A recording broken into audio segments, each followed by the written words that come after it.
السلام علیکم بچوں، آج جو ہمارا ٹاپک ہے وہ ہے تشبیہ۔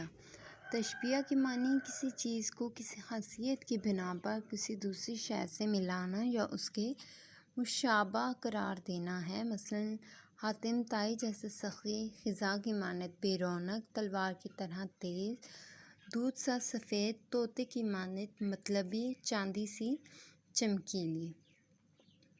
اب ہم نیچے کچھ مثالیں پڑھیں گے، اس میں ہم تشبیہ کو انڈر لائن کریں گے۔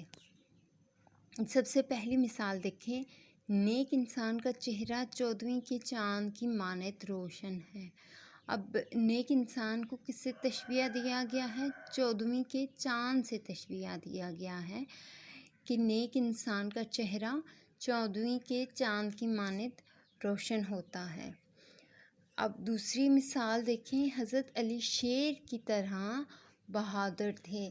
اب حضرت علی کو کس سے تشبیہ دیا گیا ہے؟ شیر سے تشبیہ دیا گیا ہے کہ حضرت علی شیر کی طرح بہادر تھے۔ علی شاہین سا پھرتیلا ہے۔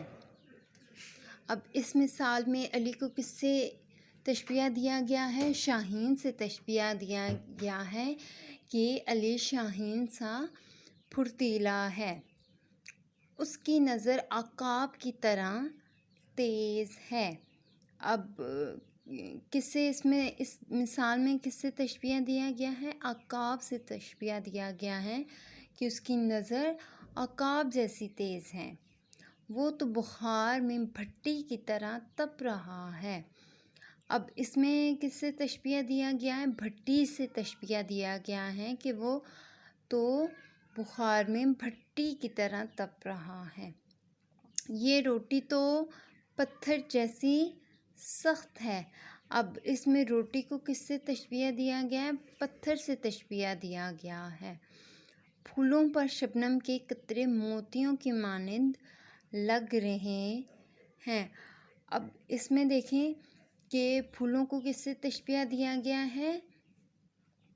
پھولوں پر شبنم کے قطرے موتیوں کی مانند، یعنی جو صبح صبح اٹھیں تو شبنم کے قطرے پھولوں پر نظر آ رہے ہوتے ہیں، اس کو موتیوں سے تشبیہ دیا گیا ہے کہ شبنم کے قطرے موتیوں کی مانند لگ رہے ہیں۔